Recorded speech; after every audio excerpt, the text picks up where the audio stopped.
Hello friends, welcome to easy notes for your online study channel. आप सबके अपने YouTube channel पे आप सभी का बहुत बहुत स्वागत है। फ्रेंड, वीडियो को स्टार्ट करने से पहले एक बारी सभी लोग कंफर्म कर दें कि आप सभी को ऑडियो विजुअल क्लियर है या नहीं। थम्स अप कर दीजिए। तो स्टार्ट करेंगे यहाँ पर यूजीसी नेट पेपर 1 के मोस्ट इंपॉर्टेंट एक्सपेक्टेड क्वेश्चंस को, जो कि एग्जाम में बार बार पूछे जा रहे हैं। साथ में यहाँ पर कुछ डीआई के क्वेश्चन भी लाई हूँ, जिससे कि प्रैक्टिस हो सके एग्जाम से रिलेटेड। तो चलिए जल्दी से स्टार्ट करते हैं। यूजीसी नेट पेपर 1 इंपॉर्टेंट और एक्सपेक्टेड क्वेश्चन विद एक्सप्लेनेशन। जिसको भी ये पीडीएफ चाहिए भाई, जल्दी से हमारे साथ जुड़ सकते हैं। यहाँ पर हमारी जो यहाँ पर मेंबरशिप है वो भी ले सकते हैं, जो कि सिर्फ है 299। यहाँ पर 299 वन टाइम पेमेंट है, जिसको आप लोग कर सकते हो, सिर्फ एक बार देना है और इसका वैलिडिटी है दिसंबर तक के लिए। दिसंबर 2024 का एग्जाम भी इसी से ही कवर हो जाएगा, यानी सिर्फ आपको 299 पेमेंट करना है। और उसमें ना सिर्फ आपको थ्योरी क्लासेस मिलेंगी, टॉपिक वाइज एमसीक्यूज मिलेंगे, कंप्लीट पीडीएफ नोट्स होंगे, साथ ही मॉक टेस्ट, डेली क्विज और पीवाईक्यू विद सॉल्यूशन। तो आप सबसे रिक्वेस्ट है, जल्दी से, ये वन टाइम है, जल्दी से आप लोग इसको ले लीजिए, जिससे कि आपको बार बार कहीं अलग जाकर के कंटेंट लेने के लिए प्रॉब्लम ना हो। तो सारी चीजें मिल जाएंगी, तो जल्दी से ले लीजिए, आप सभी से रिक्वेस्ट है। तो चलिए स्टार्ट करते हैं क्वेश्चन नंबर 1 के साथ में। Question number 1, real time communication media are known as. Question number 1 आप सभी के सामने, टाइम स्टार्ट कर रही हूं अब। रियल टाइम संचार माध्यम क्या कहलाते हैं?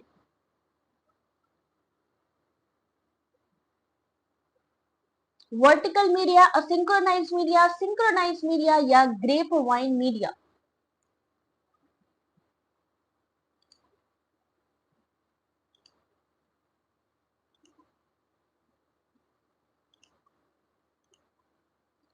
जल्दी से क्वेश्चन नंबर 1 आप सभी के सामने।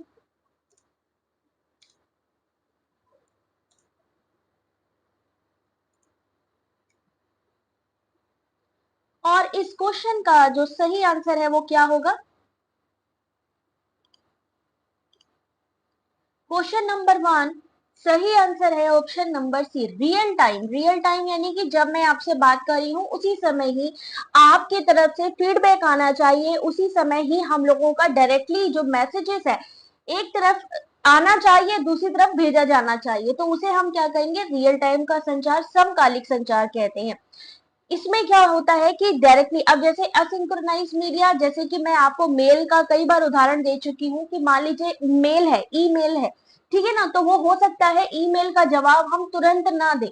वर्टिकल मीडिया, वर्टिकल मीडिया क्या चीज है? Grep wine. ग्रेप वाइन क्या चीज है? ग्रेप वाइन में जैसे अंगूर के गुच्छे देखे, अलग अलग अलग अलग डायरेक्शन में होता है, ठीक है ना, सेम ऐसे ही जैसे हम कहते हैं गॉसिप होना, अलग अलग लोगों के बीच में अलग अलग बातें होना, वो क्या कहलाती है? हमारी ग्रेप वाइन कहलाती है। ठीक है मधु, ग्रेप वाइन यानी गॉसिप, कहते हैं कम्युनिकेशन में ये सबसे बेस्ट मानी जाती है। कम्युनिकेशन में इसको सबसे बेस्ट माना जाता है, किसे? ग्रेप वाइन मीडिया को। ग्रेप वाइन मीडिया आपकी सबसे बेस्ट है। दूसरी बात, अगर हम करते हैं वर्टिकल मीडिया, हॉरिजॉन्टल मीडिया, यहां से भी क्वेश्चन आता है, लेकिन अभी यहां पर जो सही आंसर है option number C. Next question आज देखते हैं, चलो आज एक कंपटीशन कर लेते हैं, देखते हैं आज सबसे ज्यादा कौन क्वेश्चन के सही आंसर देगा, ठीक है ना। क्योंकि अब ज्यादा टाइम बचा नहीं है, मैं यहाँ पर टाइम स्टैम्प भी लगा देती हूँ, जिससे कि पता चल सके कि कितने लोग कितनी स्पीड में आंसर कर रहे हैं। आपको भी खुद पता चल जाएगा कि क्वेश्चन कितने टाइम पर आया और मैंने कितने सेकंड में आंसर किया, तो टाइम स्टैम्प लगा दिया मैंने। क्वेश्चन नंबर 2 जल्दी से रीड करिए। ऐसे लेंदी क्वेश्चन से पेपर आपका भरा होगा, याद रखिए, क्योंकि पिछली बार जहां पर नकल होने की बात हुई थी, तो इसलिए ये लोग क्वेश्चन को टफ बनाने के लिए उसको लेंदी कर सकते हैं। तो क्वेश्चन नंबर 2 आप सभी के सामने। जय हिंद भारती, आंसर करो बेटा क्वेश्चन नंबर 2। टाइम और चाहिए तो 30 सेकेंड और मिल जाएगा। उन नियमों के बारे में बताइए जिनका किसी प्रश्नावली के लिए प्रश्नों को बनाते समय आप पालन करेंगे। मिंकू आंसर करो, Manjula answer,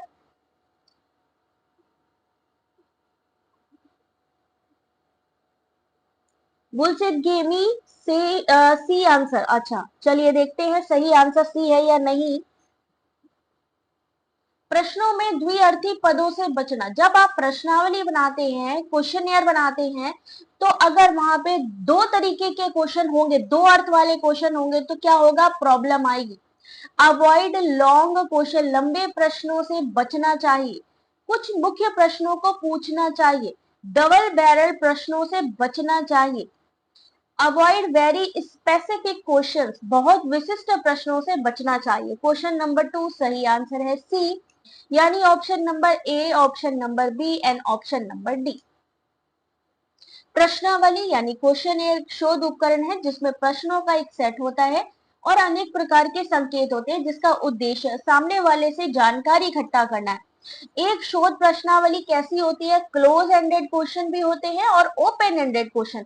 open ended question जहां पे आप अपनी बात को ज्यादा तरीके से बता सकते हो, ठीक है ना, ओपन एंडेड क्वेश्चन सबसे बेस्ट रहते हैं। क्लोज एंडेड जहां पे हमारे पास सिर्फ दो ही ऑप्शन होते हैं कि जहां पे हमें आंसर करना है कि हाँ भाई या तो हमारे लिए ये चीज सही है या तो हमारे लिए यह चीज सही है, यानी लिमिट में आंसर होता है उसमें। प्रश्नावली तैयार करना एक विशिष्ट कला है और इसके लिए सावधानियां होनी चाहिए कि द्विअर्थी पदों से बचना। दो अर्थ होंगे तो जो कैंडिडेट से हम क्वेश्चन पूछ रहे हैं वो समझ नहीं पाएगा। प्रश्नों की ज्यादा संख्या होगी तो भी यहाँ पर प्रॉब्लम आएगी, इसलिए इन चीजों का ध्यान रखना है। लंबे प्रश्नों से बचना है, प्रश्नों का क्रम सही होना चाहिए, डबल बैरल प्रश्नों से बचना चाहिए। क्वेश्चन नंबर 3,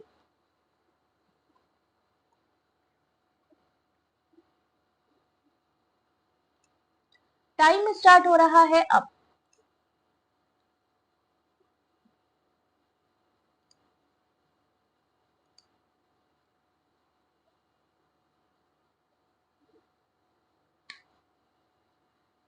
मधु, क्लास टाइमिंग थोड़ा सा मेरा फिक्स रहता है लेकिन होता क्या, मेरा बेबी छोटा है तो इस वजह से मेरे को थोड़ा सा उसको पढ़ाना भी पड़ता है, डेट इज वाई थोड़ा सा मेरा डिले हो जाता है। तो इस वजह से आई होप कि आप सब लोग अंडरस्टैंड कर पाओगे कि एक घर की जो है चीजों को देखते हुए ये सारी प्रोफेशनल लाइफ को भी मेंटेन करना थोड़ा सा कहीं ना कहीं डिफिकल्ट हो जाता है ना। जब बेबी खास तौर पे छोटा हो, बड़ी हो जाएगी तो इतनी डिफिकल्टी नहीं आएगी, बट थोड़ा सा इस वजह से मेरे साथ इश्यू आता है। तो क्वेश्चन नंबर 3 है dot CSV, dot RTF, dot PDF और डॉट PNG। तो क्वेश्चन नंबर 3 का इसमें से कहा इन्होंने कौन सा असंगत है, असंगत यानी कि जो गलत है। तो सही आंसर है ऑप्शन नंबर ए, CSV कॉमा सेपरेटेड वेरिएबल है, जबकि क्या होगा, कॉमा सेपरेटेड वैल्यू।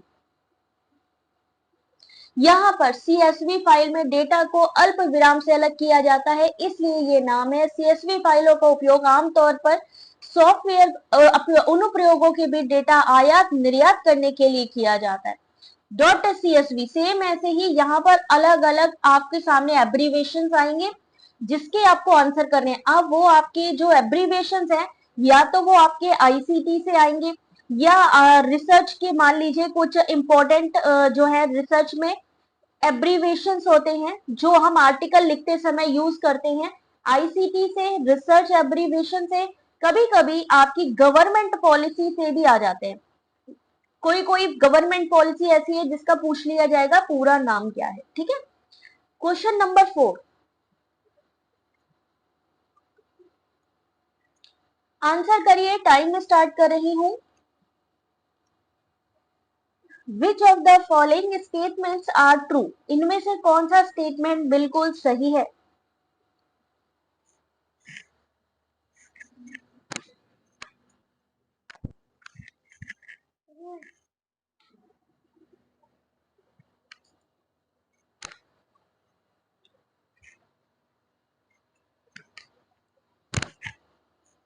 तो चलिए यहां पर देखते हैं इस क्वेश्चन का सही आंसर। क्वेश्चन नंबर 4, इनमें से कौन सा सही है। www का फुल फॉर्म बता सकता है क्या कोई मुझे, अगर मान लीजिए www का फुल फॉर्म आ जाए या URL का फुल फॉर्म आ जाए, FTP का फुल फॉर्म आ जाए, ये आते हैं ICT के फुल फॉर्म आ जाए, ब्लॉग शब्द कहां से आया? विकिपीडिया क्या चीज होती है?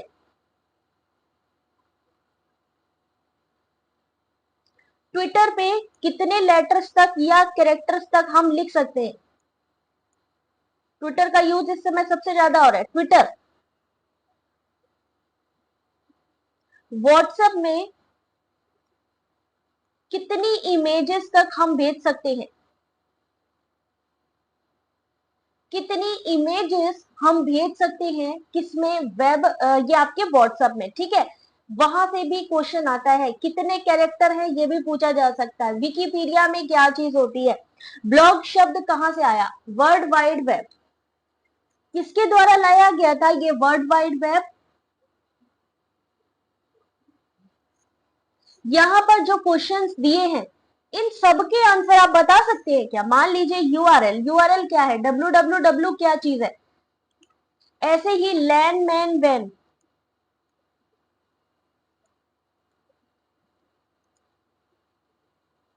कहने का मतलब क्या है कि यहां से भी क्वेश्चन आ सकता है और यहां से भी क्वेश्चन आ सकता है, मिलते जुलते क्वेश्चन आते हैं। Uniform resource locator, very good सैवेजर। Local area network, LAN MAN वैन। मान लीजिए हम एक ही ऑफिस में काम कर रहे हैं और उस ऑफिस में ढेर सारे कंप्यूटर सिस्टम लगे हुए हैं, तो वहां पर हम किस तरीके का नेटवर्क का यूज करेंगे? लैन मैन वैन। किस तरीके का वहां पे एटमॉस्फेयर होगा? या फिर इस बार भी क्वेश्चन आया था किसका? मॉडम का। मॉडम का फुल फॉर्म किस लिए यूज होता है? मॉडम। कंपाइलर क्या चीज है? इंटरप्रेटर क्या चीज है?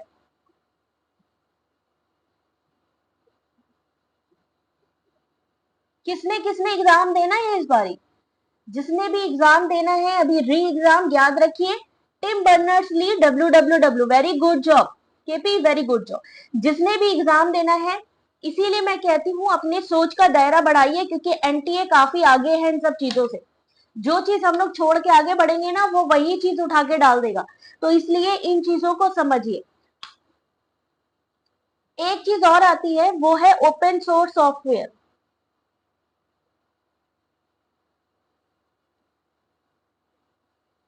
ये क्या होता है? फ्रीवेयर क्या होता है? शेयरवेयर क्या होता है?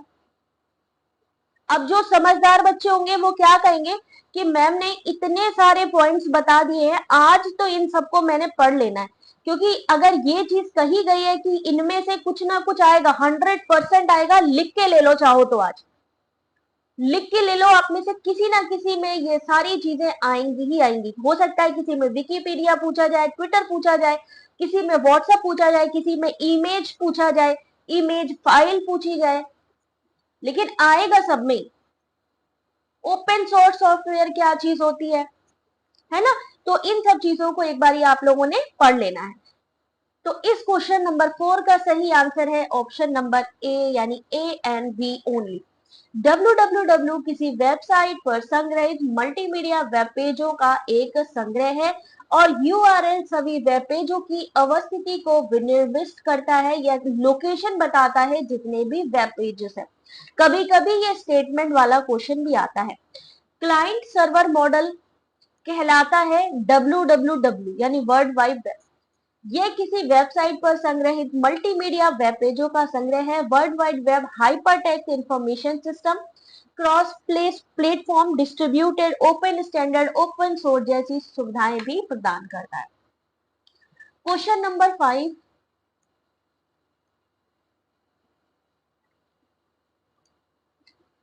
क्वेश्चन को पढ़ लीजिए और टाइम देख करके सॉल्व करिए। जैसे केपी ने 9:12 पर आंसर किया कि ओके ए, तो अभी ये मैंने क्वेश्चन आपसे पूछा है, 9:12 हो रहे, तो आप इसका आंसर कितनी देर में करते हैं ये देखने वाली बात है। भारती ने कहा है 5। 5 क्या? 5 का प्रकाश रासायनिक धूम कोहरा, इस बार भी क्वेश्चन आया था। कविता ने कहा है सी, विशाल ने कहा है बी, यानी इन्होंने एक सेकंड भी एक्स्ट्रा नहीं लिया है। 9:12।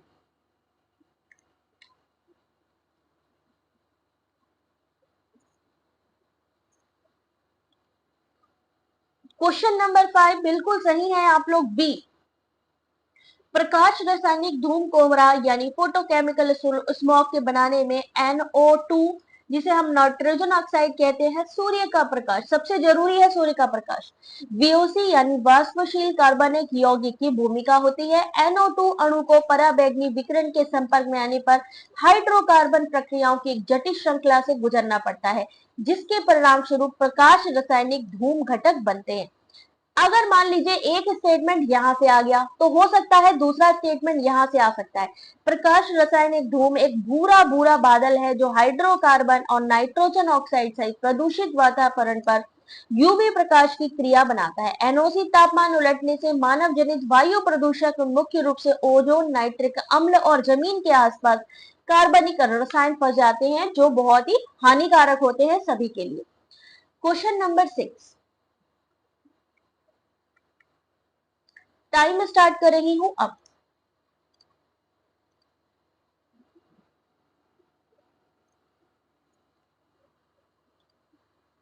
निम्नलिखित में से किस प्रकार के विद्युत ऊर्जा संयंत्रों में टरबाइनों की आवश्यकता ही नहीं होती है?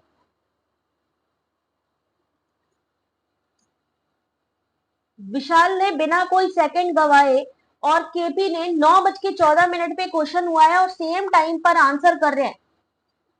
मधु, मनु वेरी गुड, कुसुम सबका ही डी है, नागेश्वरी बी।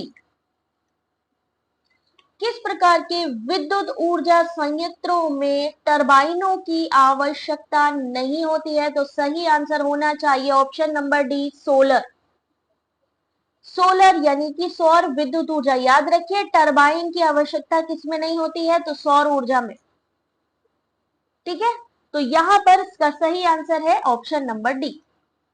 अगला question, question number 7, ancient university से एक क्वेश्चन आप सभी के सामने, फास्ट आंसर करेंगे। किसके लिए फेमस थी आपकी मिथिला यूनिवर्सिटी?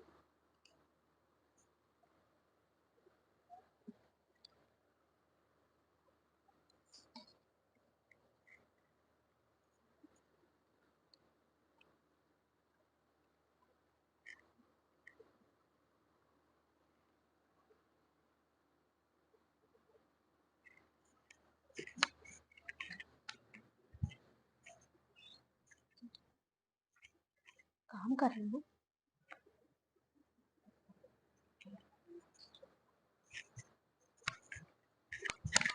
कौन कौन सी प्राचीन यूनिवर्सिटी थी जो यूनेस्को में शामिल की गई, बता सकते हैं क्या?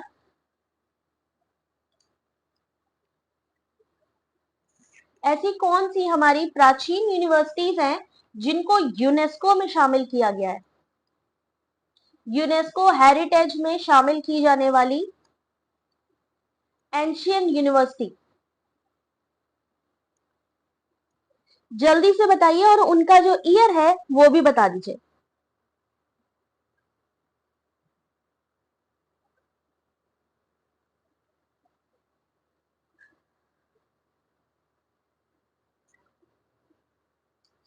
क्वेश्चन नंबर 7 सही आंसर है option number B and D, यानी न्याय सूत्र, और option number D logical science. Mithila विश्वविद्यालय न्याय सूत्र और तर्कशास्त्र के लिए प्रसिद्ध था। डॉक्टर मिश्र ने मिथिला विश्वविद्यालय की स्थापना में योगदान दिया था। अगर हम बात करें यूनेस्को में तक्षशिला और Nalanda, very good job, Takshashila और नालंदा जिनको कि यूनेस्को में शामिल किया गया। क्वेश्चन नंबर 8, टाइम स्टार्ट कर रही हूं अब।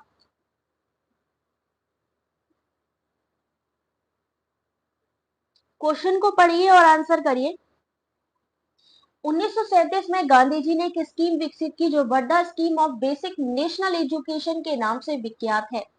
वर्धा स्कीम की संस्कृतियों के कार्यान्वयन के लिए किसकी अध्यक्षता में एक समिति का गठन किया गया था? MK गांधी, BG खेर, जाकिर हुसैन या AK आजाद?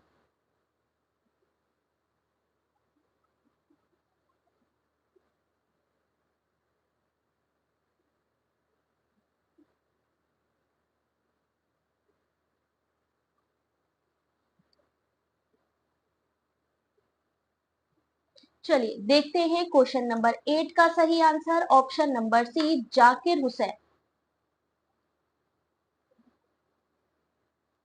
जाकिर हुसैन 1937 में गांधी जी ने एक स्कीम विकसित की जो Wardha scheme of basic national education के नाम से विख्यात है। वर्धा स्कीम के रिकमेंडेशन के कार्यान्वयन में जाकिर हुसैन की अध्यक्षता में एक समिति का गठन किया गया। इनकी रिकमेंडेशन पे किसकी? वर्धा स्कीम। वर्धा स्कीम किसकी थी? आपकी गांधी जी की। वर्धा स्कीम बुनियादी शिक्षा से जुड़ी थी। इसको हम नई तालीम या बुनियादी तालीम के नाम से भी जानते हैं। सही आंसर है इसका option number C Zakir Hussain. आपके सामने एक्सप्लेनेशन भी है, तो आप लोग ना सिर्फ क्वेश्चन पढ़िए, एक्सप्लेनेशन भी पढ़ते जाइए। क्वेश्चन नंबर 9, टाइम स्टार्ट हो रहा है अब।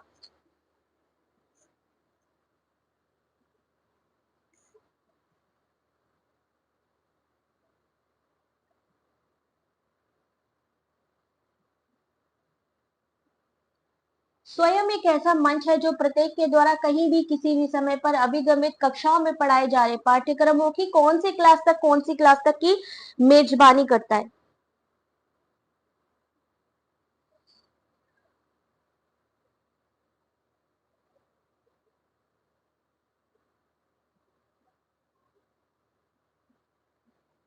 Question number 9 correct answer is option number A, class 9 से लेके पोस्ट ग्रेजुएशन तक के लिए। स्वयं एक ऐसा प्लेटफॉर्म है जहां पे क्लास 9 से लेकर पोस्ट ग्रेजुएशन तक किसी भी समय किसी भी स्थान पर किसी को भी पाठ्यक्रम को एक्सेस करने की सुविधा मिलती है। फुल फॉर्म क्या है स्वयं का? What is the full form of स्वयं?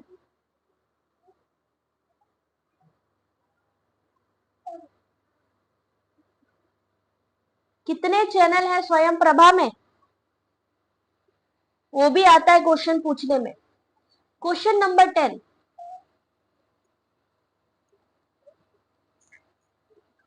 टाइम स्टार्ट हो रहा है अब।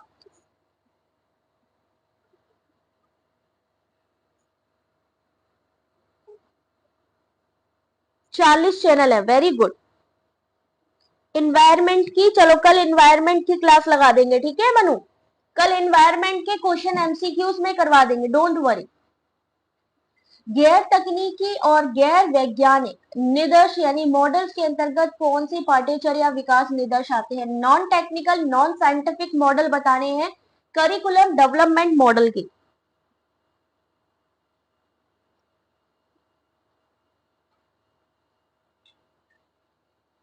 Study web of active learning for young aspiring minds. Question number 10, ठीक है, कल इन्वायरमेंट करा देंगे, सब तैयार रहना। और क्वेश्चन मैं कोशिश करूंगी कम से कम 50 क्वेश्चन तो होंगे ही कल के एमसीक्यू में।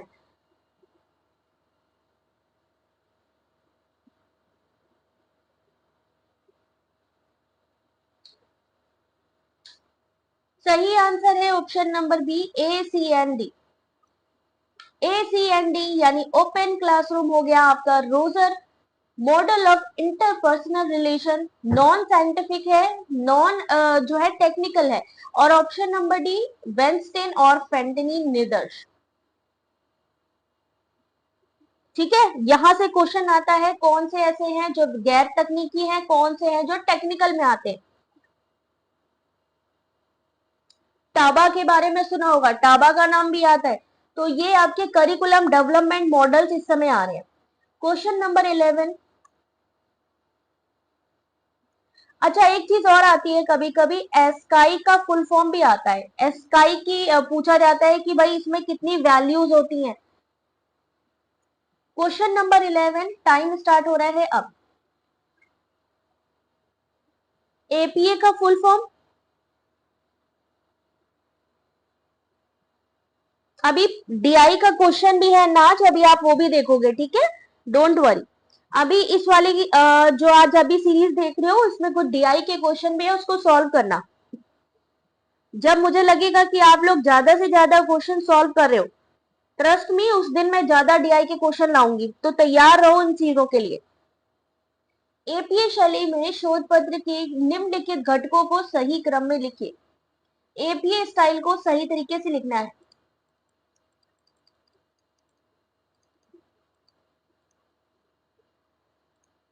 तो सबसे पहले क्या आएगा, question number 11 option number 1। Option number 1 यानी एब्स्ट्रैक्ट, इनमें एब्स्ट्रैक्ट पहले आएगा, रेफरेंस आएगा, फिर आएगा आपका टेबल और लास्ट में आएगा फिगर। सबसे लास्ट में याद रखिए फिगर ही होगा, यानी कि चित्र होगा। एपीए शैली में आपका शीर्षक पृष्ठ हो गया, सार हो गया, परिचय यानी इंट्रोडक्शन हो गया, विधि मेथड हो गया, परिणाम कंक्लूजन, उसके बाद परिणाम, संदर्भ, सारिणी और फिर चित्र आएगा। स्टेप पूछे जा रहे हैं, चाहे वो क्वालिटेटिव हो, क्वांटिटेटिव हो, एपीए शैली, आपकी एमपीए शैली, इन सब चीजों के लिए। चलिए अगला क्वेश्चन, मेरी ब्लेसिंग्स आप सभी के साथ है भाई, टेंशन नहीं लो, सब कर लोगे, बस ध्यान से क्वेश्चन को पढ़ना।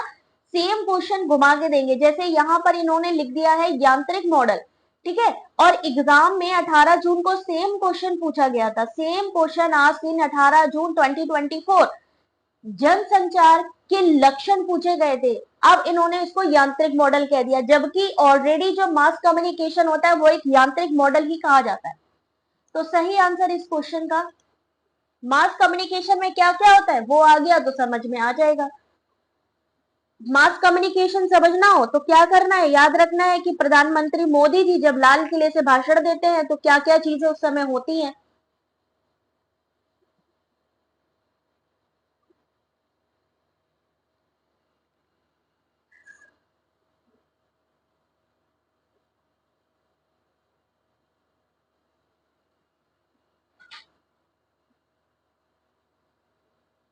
क्या होता है उस समय पे, वन लीनियर मॉडल है, एक तरफा मॉडल होता है, यानी option number B, B C and D, ठीक है। बहुविध प्रवाह, मल्टीपल वेव फ्लो नहीं होता है, यहां पर किसी न किसी टेक्नोलॉजी का यूज किया जाता है, इसीलिए यांत्रिक मॉडल कहलाता है। दूसरी चीज है वन वे फ्लो होता है, वो आते हैं भाषण देते हैं, भाषण देके चले जाते हैं, फीडबैक की जरूरत नहीं है, मेन उनका उसी पे मेन फोकस होता है। फ्रॉम वन टू मैनी, यानी एक प्रधानमंत्री जी हैं वो भाषण दे रहे हैं और सुनने वाले कौन है, बहुत सारे लोग हैं, यानी एक से अनेक।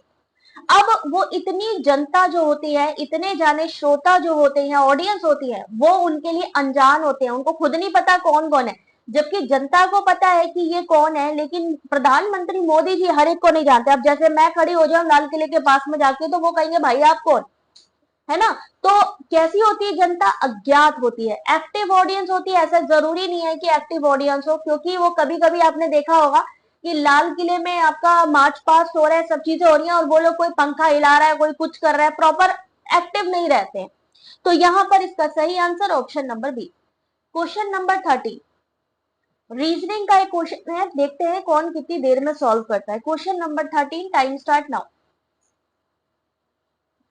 दिव्या मैम है और कौन, पता नहीं भाई, मुझे तो लगता है आधे से ज्यादा लोगों को यही नहीं पता है कि दिव्या मैम है कौन सिर्फ एक दिव्या मैम का नाम उनको पता होगा जिनके काफी वीडियोस आए, बाकी मेरा नाम तो कहाँ ही पता होना है।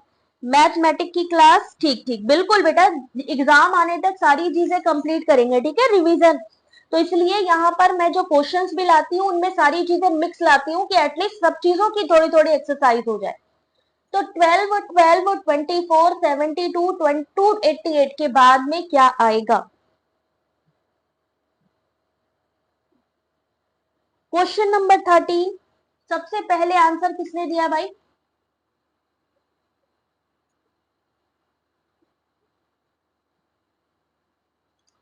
क्वेश्चन नंबर 13 सही आंसर है option number D.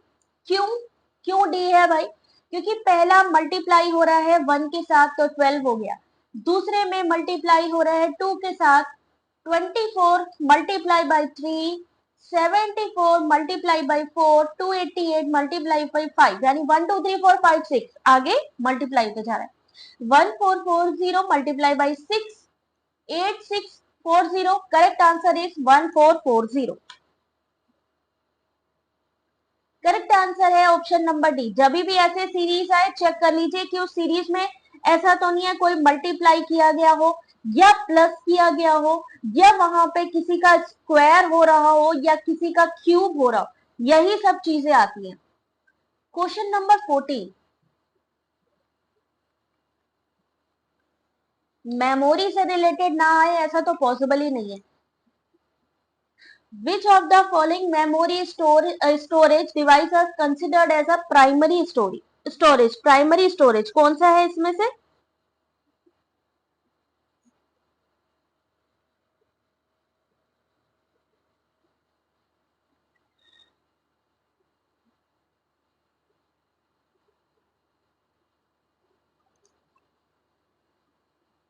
Question number 14, सब लोग क्वेश्चन नंबर जरूर डालो, विशाल विकास क्वेश्चन नंबर डालो, जिससे कि देखो टाइम तो लिख के आ रहा है बट हमें ये नहीं समझ में आ रहा है आपने कौन से क्वेश्चन का आंसर किया, तो क्वेश्चन नंबर जरूर मेंशन करो, ठीक है। क्वेश्चन नंबर 14 करेक्ट आंसर है ऑप्शन नंबर डी, यानी B and C only. RAM and ROM प्राथमिक भंडारण, मुख्य स्मृति भंडारण या मेन मेमोरी भी कहा जाता है, इंटरनल मेमोरी भी कहा जाता है। प्राइमरी स्टोरेज डिवाइस कंप्यूटर में डेटा को अस्थायी रूप से रखने के लिए किया जाता है। रैम जिसके टू टाइप्स हैं, एस रैम, डी रैम, रोम, पी रोम, ईपी रोम, EEPROM, ठीक है। अगला क्वेश्चन, क्वेश्चन नंबर 15, अब इन चारों के बारे में कोई मुझे बता सकता है? Grey hydrogen, green hydrogen, white hydrogen या टॉक्विस हाइड्रोजन?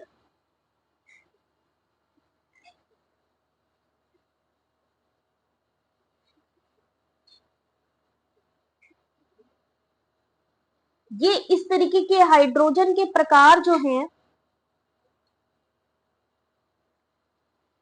ब्लैक हाइड्रोजन भी होता है। ब्लैक हाइड्रोजन क्या है, सबसे प्रदूषित माना जाता है ना।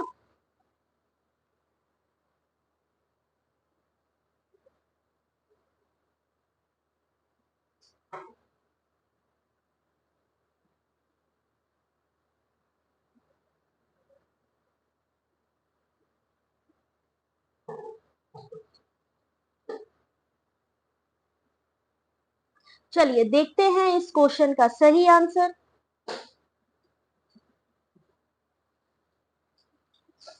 Question number 15 correct answer is option number B, green hydrogen. ये अच्छा माना जाता है ग्रीन हाइड्रोजन।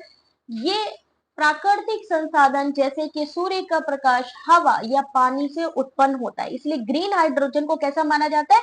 अच्छा माना जाता है। अगर हम बात करें ग्रे हाइड्रोजन तो कहीं ना कहीं वो भी प्रदूषित ही माना जाएगा। व्हाइट हाइड्रोजन कैसा होता है? और टर्कोइज, ब्लैक हाइड्रोजन भी होता है। ये सारे के सारे हाइड्रोजन के प्रकार हैं, आपसे इनसे क्वेश्चन पूछा जा सकता है, तो इसको आप लोग जल्दी से इसका स्क्रीनशॉट ले लो और इसको सर्च करके स्क्रीनशॉट मेरे में भी डालना है। कहां पे? टेलीग्राम पे। देखते हैं कौन इसको ज्यादा फाइंड आउट कर पाएगा। अगला क्वेश्चन, क्वेश्चन नंबर 16, ये तो फेवरेट टॉपिक है, कहीं ना कहीं से घूम फिर के सभी में आएगा, तो स्टार है इसको मिलेगा। 16 का करेक्ट आंसर,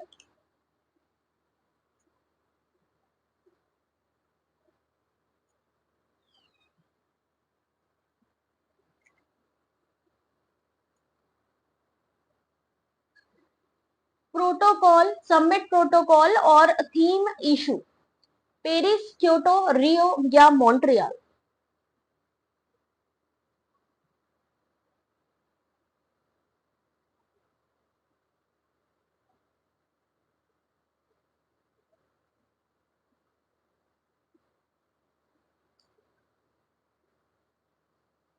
चलिए देखते हैं इस क्वेश्चन का सही आंसर। मैचिंग करनी है इसमें। क्वेश्चन नंबर 16 करेक्ट आंसर है ऑप्शन नंबर डी, यानी पेरिस समझौता किससे संबंधित है? जलवायु परिवर्तन से संबंधित है। क्योटो प्रोटोकॉल संबंधित है स्वच्छ विकास क्रिया विधि से संबंधित। रियो समिट मानव पर्यावरण यानी ह्यूमन एनवायरनमेंट, और मॉन्ट्रियल प्रोटोकॉल ओजोन लेयर से संबंधित है। Correct answer is option number D. Question number 70,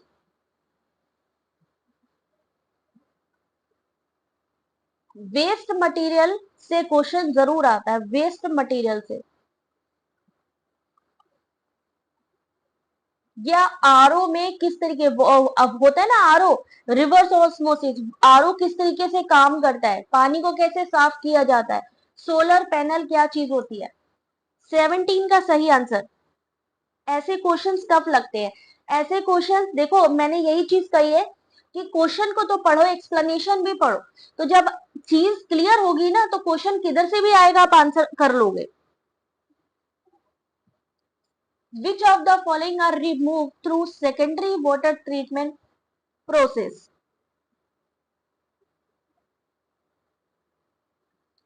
Urvashi ने कहा है बी, नागेश्वर ने कहा है सी।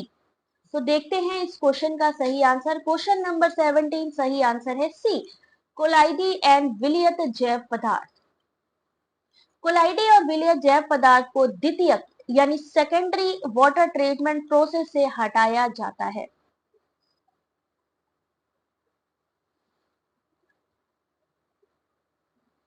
ध्यान से देख लीजिए, कभी कभी पी वाई क्यू से same to same question repeat हो जाते हैं, सेम क्वेश्चन भी रिपीट हो जाते हैं पी वाई क्यू, हालांकि 50% आते हैं यहीं से ही। क्वेश्चन नंबर 18,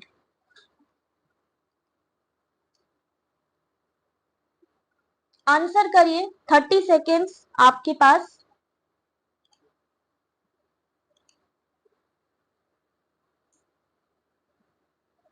नीति का फुल फॉर्म क्या होता है?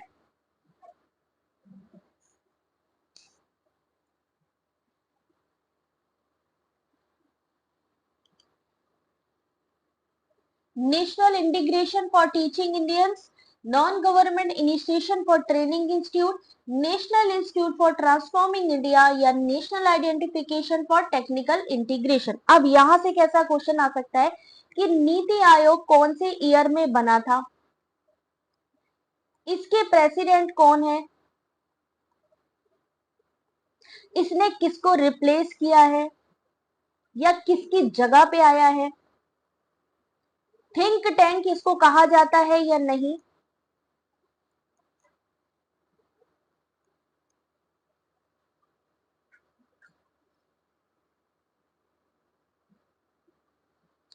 क्वेश्चन नंबर 18 सही आंसर है C, national institution for transforming India. कब आया था ये नीति आयोग? इसने रिप्लेस किया है जो पहले आपकी 5 ईयर प्लानिंग होती थी ना, पंचवर्षीय योजना को, बंद हो गई थी, फिर 5 ईयर प्लानिंग को इसने रिप्लेस कर दिया था। इसको थिंक टैंक कहते हैं या नहीं कहते हैं? बिल्कुल इसको थिंक टैंक कहते हैं। दूसरी चीज, प्रेसिडेंट कौन होते हैं? पीएमओ यानी कि प्रधानमंत्री, प्रधानमंत्री नीति आयोग के अध्यक्ष होते हैं। आई कब थी, कौन से ईयर में आया था नीति आयोग? अब नीति आयोग से बहुत सारे क्वेश्चन इस समय आते हैं क्योंकि ये आपका इस समय इंपॉर्टेंट पार्ट है गवर्नमेंट का। नीति आयोग के सीईओ कौन है ना, ये सारी चीजें। 1 जनवरी 2015 को आया ये।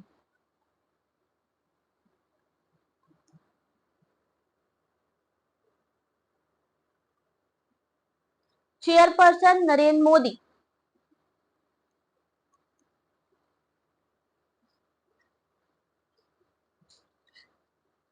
इस समय अगर हम बात करें who is the present CEO of NITI Aayog,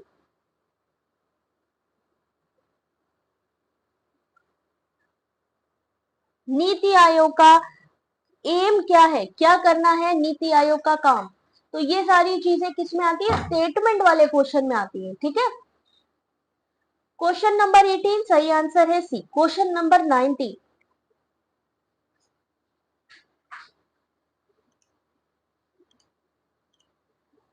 जो भी चीज आपको बताई जाए उससे रिलेटेड गूगल बाबा पे पूछा करो, तो उसमें क्या होगा, उससे मिलते जुलते क्वेश्चंस आ जाएंगे, और जब उससे मिलते जुलते क्वेश्चन आएंगे तो मुझे नहीं लगता है कि कहीं से भी कुछ भी प्रॉब्लम आने वाली है फिर आपको।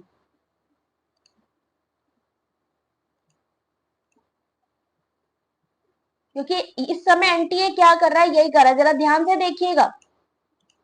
मैंने मान लीजिए मेरे को मैम ने क्वेश्चन किया है नीति आयोग के बारे में, मैंने नीति आयोग को सर्च किया।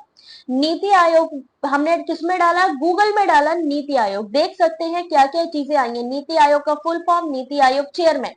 अब हमारे पास क्योंकि टाइम कम है, हमने क्या करना है, डेली बेसिस इसको पढ़ना है। नीति आयोग भारत सरकार द्वारा गठित एक नया संस्थान है जिसे योजना आयोग के स्थान पर बनाया गया। किसको इसने रिप्लेस किया, जैसे कि मैंने कहा 5 ईयर प्लानिंग की बात। 1 मिनट रुकिए जरा सा। हाँ, अभी प्रॉपर दिख रहा है सबको, क्वेश्चन प्रॉपर दिख रहे हैं आप सभी को? एक बार ध्यान से देखिए स्क्रीन पे।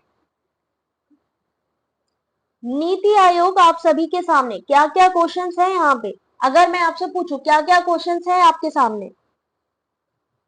पहला क्वेश्चन है NITI Aayog stand for, question हमेशा आता है एग्जाम में। Who is the present CEO of NITI Aayog? What is the main name of NITI Aayog?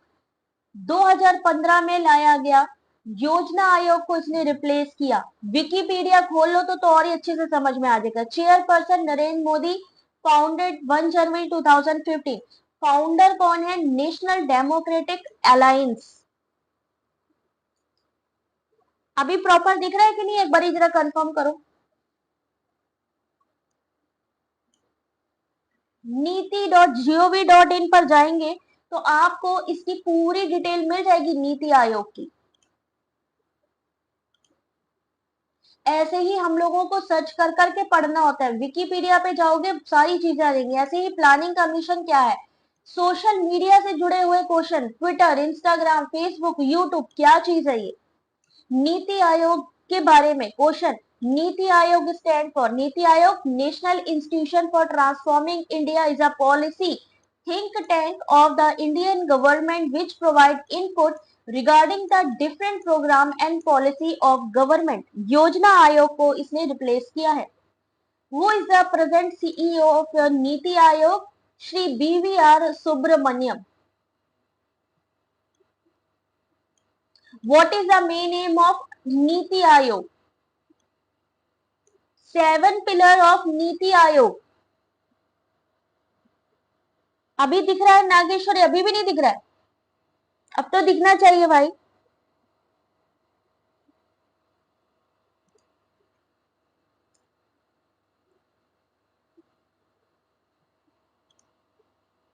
अब दिख रहा है? एक बार रिफ्रेश करके देखो जरा। 7 pillars of NITI Aayog, proactivity, pro people, participation, empowering, inclusion of all, equality, transparency. दिख रहा है अभी?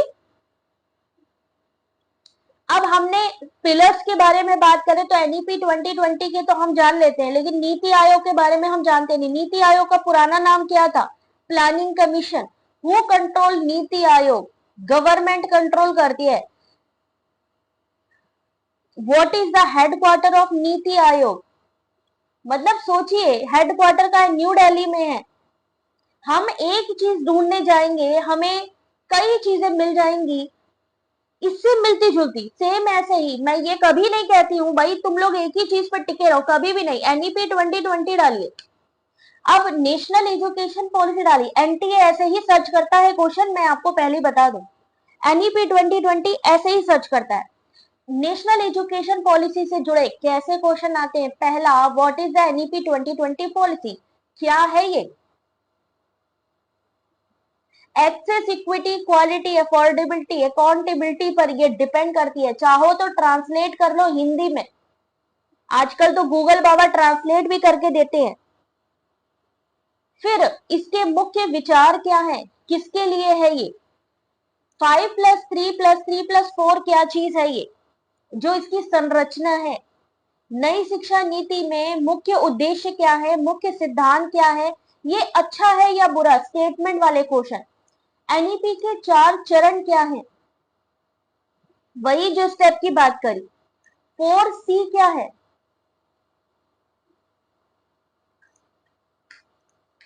4C of 21st century learning skill, critical thinking, creativity, collaboration, communication। NEP 2020 4C of national education policy। ये मैं डायरेक्टली आप लोगों को वेबसाइट पर ले जाकर दिखा रही हूँ, इसलिए थोड़ा सा विजिबिलिटी इश्यू आ सकता है, एक बार इसकी क्वालिटी बढ़ा के देख लेना। नहीं बेटा, मैं टूरिस्ट में नहीं पढ़ाती हूँ, मैं पेपर 1 करा लूं वही बहुत है, बट बीच बीच में मैं पेपर 2 के कुछ क्वेश्चन जरूर करवाऊंगी, सिलेक्टेड जो होंगे। आ रही है ना बात समझ में? कैसे FLN क्या चीज है? Foundational literacy numeracy. Thumbs up कर दो कि जो आज ऐसे जाकर के इसको सर्च करने वाले हैं, जरा थम्स अप कर दो जिन्होंने आज जाकर ऐसे ही जैसे मैं बता रही हूं इसको सर्च करेंगे। FLN और निपुण क्या है? व्हाट इज निपुण? National initiative for proficiency in reading with understanding and numeracy. निपुण का फुल फॉर्म क्या है? निपुण भारत। FLN का फुल फॉर्म क्या है? National mission on foundational literacy numeracy. करेंगे आज जा करके ये सारी चीजें, कुछ नहीं करना, NEP 2020 डालना, आप पूछते जाओगे वो बताता जाएगा। निपुण भारत क्या है, कौन बता सकता है? National initiative for proficiency in reading with understanding and numeracy.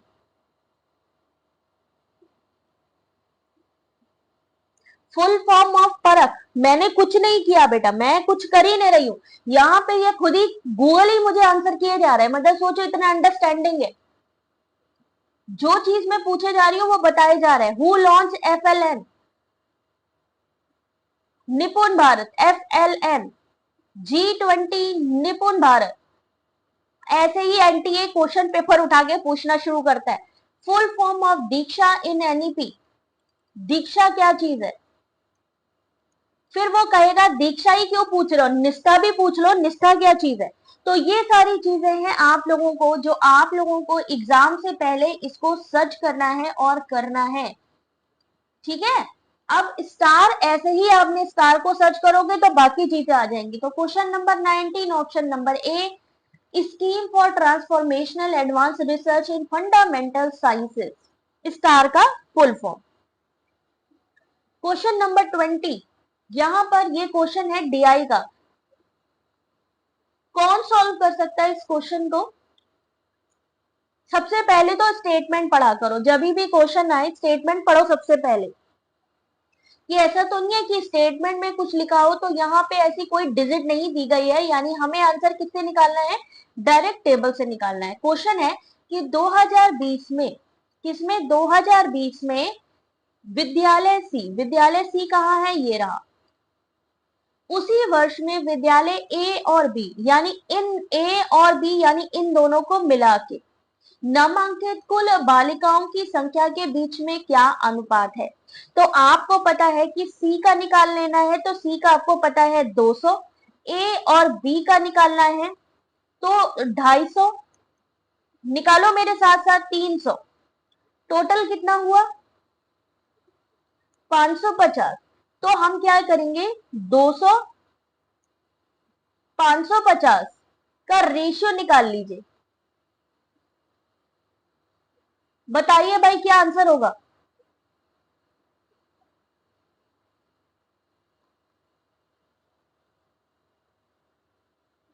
आ रहा है समझ में? साहित्यिक चोरी 2018 में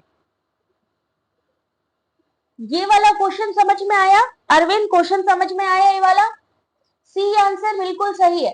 कभी भी ऐसा क्वेश्चन है, मान लीजिए इन्होंने यहाँ पर परसेंटेज में भी अगर दे दिया हो, मान लीजिए इन्होंने कोई संख्या दी है कि 2000 है, 2000 का मान लीजिए 20%, तो सेम चीज वही करनी है, बस अंतर क्या रहता है कि कैलकुलेशन बढ़ जाती है।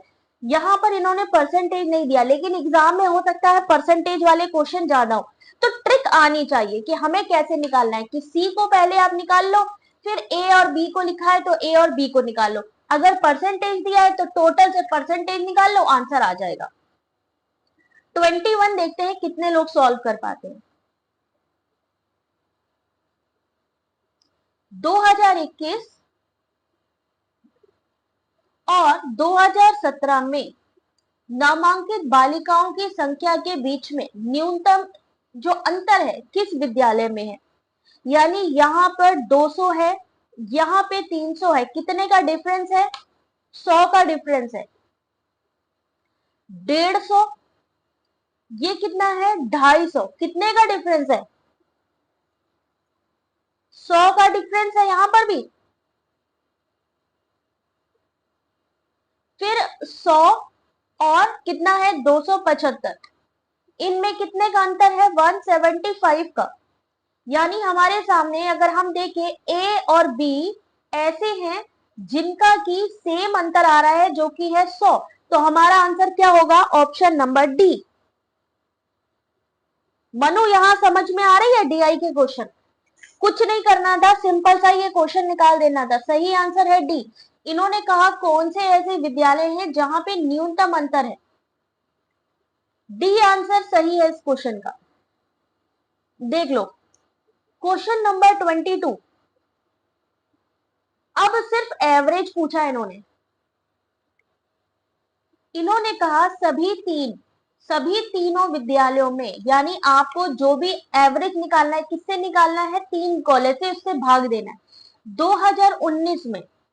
अब 2019 कहाँ है ये, अब टोटल करना है आपको इसका और 3 से डिवाइड करना है, आपका एवरेज आ जाएगा। यानी आपको 275 प्लस 150 प्लस 199 को जोड़ेंगे, जो भी आपका आंसर होगा उससे डिवाइड कर दीजिए 3 को। एवरेज निकालने के लिए कितने कॉलेज है, 3 कॉलेज है, 3 से डिवाइड करेंगे आपका आंसर आ जाएगा। कौन बताएगा इसका सही आंसर? टोटल कितना है पहले तो टोटल बता दो, तो जिससे कि ये कंफर्म हो जाए भाई कि आप लोगों ने तुक्का नहीं लगाया है। टोटल कितना है 275, 150, 194। टोटल करो मनु क्वेश्चन को। जब तक हम लोग सॉल्व नहीं करते हैं ना बेटा तब तक हमें समझ में नहीं आता, लेकिन जैसे ही हम करने लगते हैं, मैं आपको बता दूं पहले मुझे भी बहुत डिफिकल्ट लगती थी डीआई, बहुत डिफिकल्ट लगती थी, मुझे लगता था यार छोड़ दो। लेकिन जब से समझ में आने लगी ना तब से इतना मजा आता है, ये लगता है यार डीआई के क्वेश्चन यार सबसे पहले तो यही सॉल्व करेंगे, क्योंकि इसमें तो हमें फुल मार्क्स मिलने हैं। कितना होगा सही आंसर? 624 टोटल होगा इसका। किससे डिवाइड करना है, 3 कॉलेजेस, क्योंकि 3 कॉलेजेस है, औसत किससे निकालते हैं, टोटल वैल्यू। और जितने भी हमारे जो है यहाँ पर वैल्यू दी गई है, जैसे 3 है, कई जगह 5 कॉलेज होंगे तो 5 होगी, डिवाइड करेंगे। सही आंसर ऑप्शन नंबर ए, औसत निकालना। Question number 23। 2017 में सभी तीनों विद्यालयों में नामांकित बालिकाओं की कुल संख्या, यानी 2017 में तीनों का टोटल कर लीजिए। 2020 में विद्यालय सी में, अब इसका ही ध्यान रखना है कि विद्यालय सी की बात करी जा रही है कि ए की बात करी जा रही है कि सभी की बात करी है। इन्होंने कहा 2017 में, ऐसे लिख लिया करो, अगर नहीं आती समझ में डीआई कोई टेंशन नहीं है, अपने रफ कॉपी मिलेगी उसमें लिख लो। इन्होंने कहा सभी तीनों विद्यालय, यानी कि 200 प्लस 150 प्लस 100, टोटल बताओ जरा। फिर 2020 में सी के बारे में कहा है तो सिर्फ सी को लेंगे, यानी 200 की कुल संख्या का, 2020 में विद्यालय सी में नामांकित की कुल संख्या का कितना प्रतिशत है। किससे निकालना है, जो भी संख्या पहले पूछी गई है उसको ऊपर लिखेंगे, यानी इसका जो टोटल है इसको ऊपर लिखिए, ये जो संख्या है सी से कितना है तो सी को लिखो नीचे, और ऊपर टोटल। टोटल कितना हो गया 200, 300, 450, डिवाइड कर दीजिए, कितना होगा ऑप्शन नंबर बी 225। सेम चीज बताई थी, 200 450 इंटू 100 कर लो, या डायरेक्ट इसको सॉल्व कर लो, बाद में जीरो लगा लो। 225% 450 टोटल हमने किया। टोटल करने के बाद सी की जो संख्या है, याद रखिए मोस्टली जो भी स्टेटमेंट पहले आता है ये लोग उसको ऊपर ही रखवाते हैं। उसके बाद नीचे जो होता है कि सी से इसकी कुल संख्या का कितना प्रतिशत है, सी की संख्या का कितना, तो सी की संख्या लिखो नीचे, टोटल लिखो ऊपर, इंटू 100, 225। यहां तक समझ में आया? यहां तक ये डीआई के क्वेश्चन किसको लग रहे हैं कि नहीं कर पाएंगे? अगर मैं आपसे पूछूं कि मैंने एक क्वेश्चन आपको देना है, मान लीजिए मैंने कहा आपसे, अच्छा मुझे ये बताइए 2021 में ए और बी में पढ़ने वाली लड़कियों का एवरेज कितना है?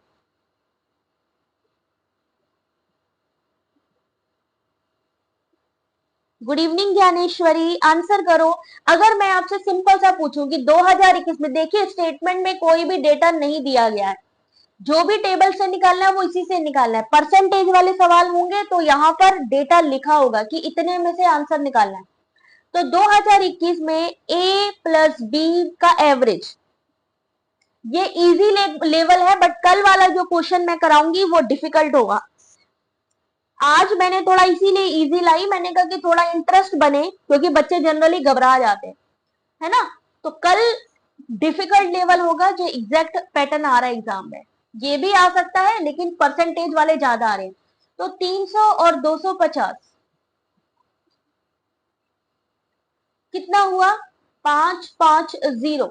किससे निकालना है? दो ही हमें कॉलेजेस निकालने हैं, ए और बी। तो किससे भाग दे देंगे? 2 से भाग दे देंगे, तो कितना आंसर आ जाएगा? 550 के बाद कल इन्वायरमेंट करा देंगे, ठीक है, फिर उसके बाद आईसीटी करा देंगे। कल इन्वायरमेंट कर लो, क्योंकि इन्वायरमेंट भी जरूरी है, इस समय वहां से भी बहुत क्वेश्चन आ रहे हैं। तो कितना एवरेज आएगा? 275। ठीक है, ऐसे ही क्वेश्चन आएंगे। अगला क्वेश्चन, क्वेश्चन नंबर 24। बस कंप्लीट करें, जल्दी से आंसर कर लीजिए 24 का।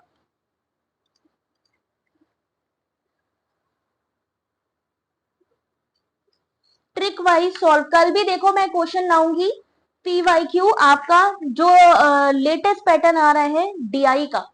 तो कल की जो क्लास होगी उसको आप लोग लेना मत भूलना, क्योंकि कल मैं 2-3 क्वेश्चंस लाऊंगी अलग अलग डीआई के टेबल से। अधिगमकर्ता और शिक्षक अतुल्यकालिक अंतरक्रिया के लिए निम्नलिखित में से किन उपकरणों का प्रयोग करते हैं? असिंक्रोनाइज इंटरेक्शन के लिए। एक होता है सिंक्रोनाइज, सेम टाइम पे, असिंक्रोनाइज जो सेम टाइम पे नहीं हो। 24 का सही आंसर है option number A, B, C and D. जो सेम टाइम पे नहीं है, जैसे विकीज हम कभी भी देख सकते हैं, जरूरी नहीं है कि उसी समय हम फीडबैक दें। Email, discussion boards. 25 question number, जब एक अनुसंधानकर्ता का चरों पर नियंत्रण नहीं हो तो वह केवल ये बता सकता है कि क्या हो चुका है या क्या हो रहा है, ऐसा अनुसंधान क्या कहलाता है?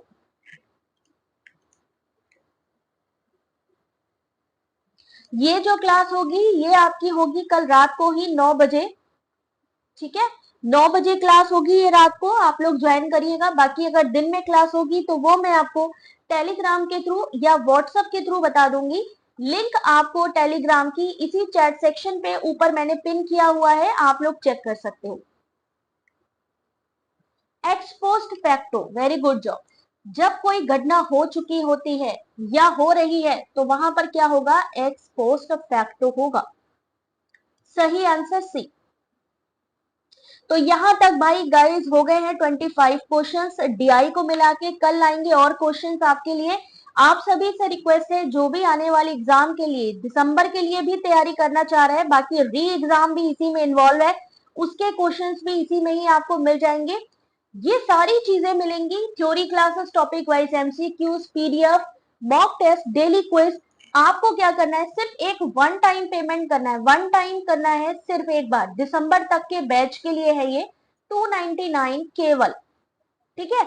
ये मेंबरशिप आप ले सकते हो डायरेक्ट यूट्यूब में, आप ज्वाइन बटन पे टिक करके, या फिर आप हमारे डायरेक्टली व्हाट्सएप पर भी हमारे साथ जुड़ सकते हो, जहां से हम आपको लिंक प्रोवाइड कर देंगे ज्वाइन करने के लिए। टेलीग्राम पर भी आप हमें कांटेक्ट कर सकते हो, ठीक है। जहां ना समझ में आए कमेंट करके पूछिए। मिलते हैं कल के वीडियो में, तब तक के लिए इस पीडीएफ को टेलीग्राम से सब लोग कलेक्ट कर लीजिए और पढ़ लीजिए। Thank you guys, thank you so much and all the very best.